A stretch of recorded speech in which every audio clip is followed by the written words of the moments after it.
Masa demokrasi liberal dikenal pula sebagai masa demokrasi parlementer, yang menunjukkan peran parlemen sangat besar dalam perpolitikan di Indonesia saat itu. Selama kurun waktu antara 1950 hingga 1959, pemerintahan Indonesia dipimpin oleh 7 kabinet yang bersifat parlementer.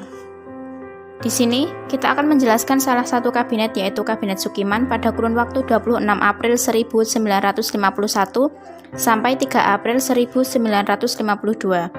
Sebelum kita masuk ke pembahasan materi, nggak asik rasanya kalau kita nggak perkenalan dulu. Dimulai dari saya Miftah Rahmasari, absen 23. Di sini juga ada teman-teman saya. Saya Karita Dwi Oktavia, nomor absen 20. Saya Gevira Nur Fatimah, absen 16. Nama saya Syafi'iyah Vanafrozi, absen 32. Saya Rini Trisusanti, absen 29. Ditentang oleh partai oposisi karena dianggap hanya menguntungkan partai Masyumi, Kabinet Natsir mengembalikan mandat kepada Presiden. Kemudian Presiden menunjuk Sartono, Ketua PNI, menjadi formatur. Sartono gagal dan akhirnya mengembalikan mandat kepada Presiden setelah bertugas selama kurun waktu 28 hari, mulai pada tanggal 28 Maret sampai 18 April 1951.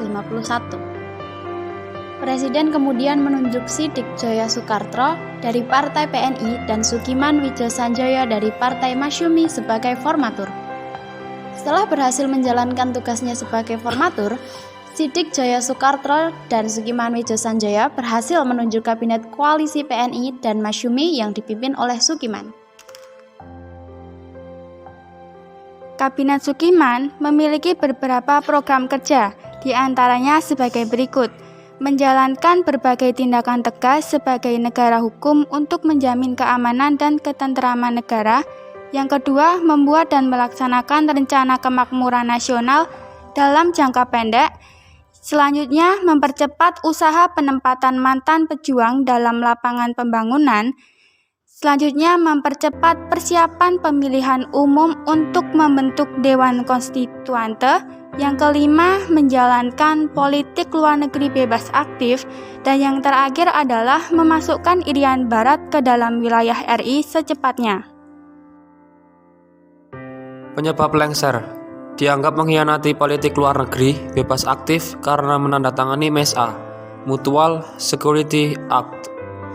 2. Adanya mosi tidak percaya DPR mengenai program bantuan militer Amerika Serikat Act atau MSA yang dianggap menyalahi politik bebas aktif.